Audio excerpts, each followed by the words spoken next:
more than 2 weeks ago. We've heard from some of the families for the first time, and they asked people to raise their eyes from grief and focus on love and the future. And we also learned some new details from one of those families, that Kaylee and Madison died in the same bed. Senior national correspondent Brian Inton was at that vigil. And Brian, this is new information we did not know.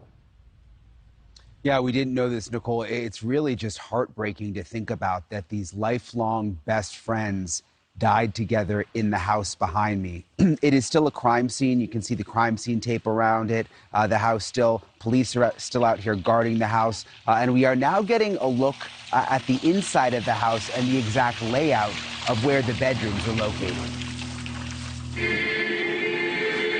An emotional vigil remembering the University of Idaho murder victims. With the killer still on the loose, security was tight with metal detectors and police closely watching from the ground and from balconies inside the arena. The parents of the victims are distraught. I would like to start by saying my name is Stacy Chapin. I'm Ethan's mom.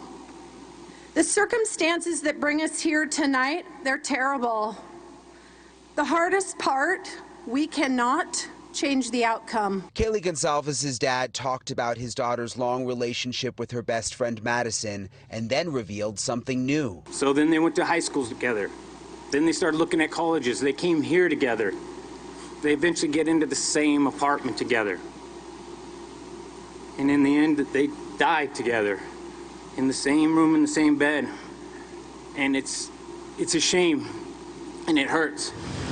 Police won't say where the victims were located inside the house, but based on photos from inside News Nation has analyzed, we do have a good picture of the layout of the house. There are 2 bedrooms on the first floor with a bathroom in the middle. The second floor also has 2 bedrooms and a bathroom, and there is a sliding glass door that leads to a patio. On the third floor, there are 2 bedrooms and another bathroom. We have confirmed the murders happened on the second and third floor.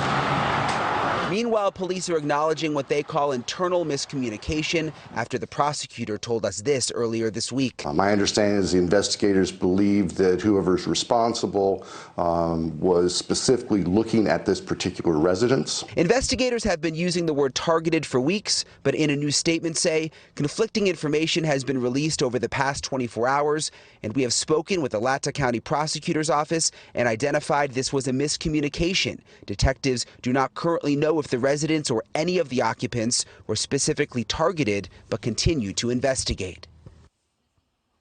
And you remember, Nicole, how confusing this was yesterday. We talked about it because we were getting different information from the police and from the prosecutor, and even the prosecutor sort of changed the information that he was giving out. And now officially, they're walking back some of the things that they said in the past and saying there is no evidence at this point that any of the victims or that the house itself was specifically targeted. Yeah, there are a lot of people confused by that whole situation. Brian, thank you for that. Let's bring in now Dr. Thank you.